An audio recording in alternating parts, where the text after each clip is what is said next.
Greetings and welcome to my castle. My herald just informed me that you are searching for a royal crown. I am pleased to inform you that you have surely come to the right place. I would be honored to present a crown to you, but before you go, would you have time for a story? Yeah! Magnificent. To make sure you hear all of the story, you must click on your royal listening ears. Do it with me. Click, click. Wonderful. Now it's time to put on your special eyes. Zoop, zoop. You look royally ready. My favorite book to read for story time is the Bible, and one of my favorite people to read about is a man named Joseph. Let me hear all of you shout, Joseph! Joseph! Good job! Now, Joseph did not have an easy life. As a boy, his brothers were not kind to him. They didn't just hurt him or call him names, but they sold him as a slave. While Joseph was a slave in Egypt, someone told a lie about him, and he was put into jail. Does this sound like royal fun to you? No! Indeed not. But do you know what? Even though all of these bad things happened to him, God helped Joseph love others. God allowed Joseph to understand dreams that other people had.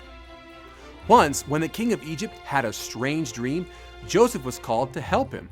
You see, Joseph could have been mean and mad because he had been stuck in jail for a long time, but Joseph chose to show love to the king. Joseph told him that his dream meant that in 7 years, no more food would grow. He told the king to save all the food they possibly could, so that when there was no food growing, everyone in Egypt would still have plenty to eat. Well, the king thought this was a royal idea. He knew that God was with Joseph, so he put Joseph in charge of saving all the grain and getting ready for the 7 years without food. Let's all cheer for Joseph! Wonderful! So Joseph and his men worked hard over the next 7 years. They built large barns and stored as much grain as possible. And for 7 years, everyone had enough food. But then, just as God had told the king in his dream, the food stopped growing. Joseph's family did not live in Egypt. They were hungry and they needed food. So his brothers made their way to Egypt to ask for grain. It had been a long time since the brothers had seen Joseph, and they did not know who he was.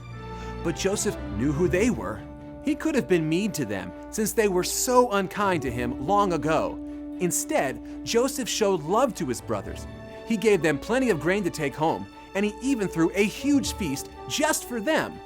Friends, we can learn so much from Joseph. Joseph chose to love others, even when it was hard and not so easy. God wants us to love others all the time too. Let me hear you say this after me in your most royal voices. Love. Love. Others. Others. You sounded fabulous. Thanks for taking the time to hear my story. And I almost forgot. Here's a special royal crown just for you. Farewell, friends. I hope you come back and visit again.